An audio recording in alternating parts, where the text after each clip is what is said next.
Khukumoni Facebook ব্লগে আবার চলে এসেছি লাঞ্চের ভিডিও নিয়ে। আজকে কী কী দিয়ে দুপুরে ভাত খাবো সেই লাঞ্চের ভিডিও নিয়ে চলে এসেছি। তার মধ্যে আমার আবার ঠান্ডা লেগেছে, মানে আমার ঠান্ডা আমার পিছু ছাড়ছে না, এত ঠান্ডা লেগেছে। গলার কাছে সারাক্ষণ মানে খসখস করছে আর কাশি হয়ে বমি হয়ে যাচ্ছে। এক্ষুনি আবার বমি হয়ে গেল। তারপর স্নান ট্যান করে এখন বর্তমান ঠাকুর টাকুর দিয়ে দিয়েছি। এই যে আজকে বৃহস্পতিবার, ঠাকুর দিয়ে এখনও খাওয়া দাওয়া করিনি, খাওয়া দাওয়া করবো। তা কী দিয়ে লাঞ্চ করব সেটা তো আপনাদেরকে দেখাতেই হবে। অনেক দিন বাদে লাঞ্চের ভিডিও নিয়ে এসেছি, যে লাঞ্চের ভিডিও, হ্যাঁ অনেক দিন বলতে গেলে লাঞ্চের ভিডিও নিয়ে এসেছি। তা অনেকে বলেছে যে খুকুদি একটু সেজে গুজে ভিডিও করতে পারে না। সত্যিকারে কী সাজবো, সাজতেও ভালো লাগে না। কোথাও গেলে একমাত্র আমি করি কি, আমার একটু লিপস্টিক পরার একটু শখ ভীষণ, ওই শুধু লিপস্টিকটা পরি আর কানে একটু হয়তো দুলটুলগুলো, এই যা। নাহলে অত সাজা গুজা আর মেকআপ টেকআপ আমার ওসব ভালো লাগে না, ওগুলো করি নাই আমি। তাই এবার দেখে নিই কী দিয়ে খাবো আমি। এখানে আছে বাঁধাকপির তরকারি, এই যে বাঁধাকপির তরকারি। আর এখানে আছে গাঁঠি কচুর তরকারি, মানে কষা কষা, কচুটা একটু বেশি ঘেঁটে গেছে গাঁঠি কচুটা। এখানে আছে ঝিঙে পোস্ত। তারপরে আছে এই যে মাছের ঝোল, পেঁপে আলু দিয়ে কাটা পোনা দিয়ে মাছের ঝোল করে রেখেছি আমি,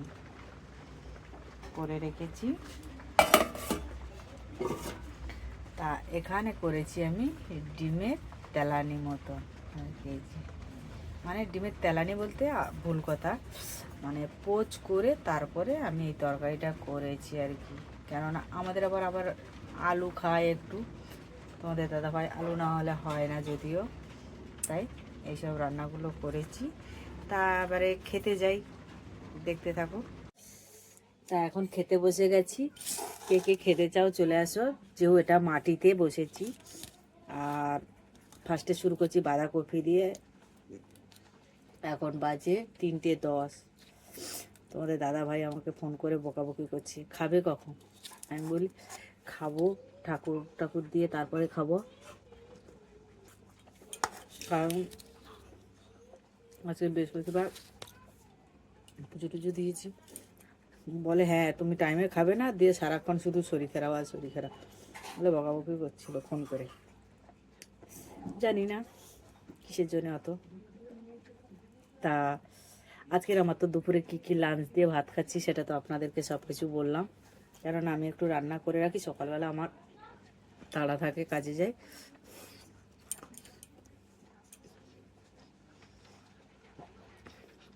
তাই কালকে তোমাদের দাদাভাই বাড়ি যাওয়ার কথা ছিল, যাবে মানে কাল শুক্রবার, কালকে যাবে।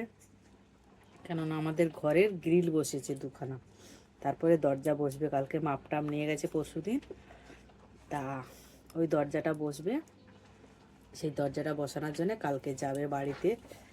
আর এখন বৃষ্টি হলে তো বললো যেতে পারবে না, হয়তো বৃষ্টি না যদি হয় তাহলে যাবে। বৃষ্টি হলে যাবে না, বৃষ্টি না হলে যাবে। তা দরজাটা কীরকম বসাচ্ছে তো আমি তো যেতে পারছি না। দরজাটার মধ্যে আমি বলেছি গণেশের একটা মূর্তি আর কি। তা আমি যখন বাড়ি যাব তখন পুরো দরজাটা আপনাদেরকে দেখাবো, কিভাবে কীরকম ডিজাইন করেছে না করেছে। আমি তো যেহেতু জানি না, তা তবু আমি যখন যাব তখন দেখাবো। তাহলে ভালো লাগলে লাইক শেয়ার কমেন্ট অবশ্যই করবে। অনেক দিন বাদে আপনাদের সামনে আবার লাঞ্চের ভিডিও নিয়ে আসলাম। টাটা বন্ধুরা।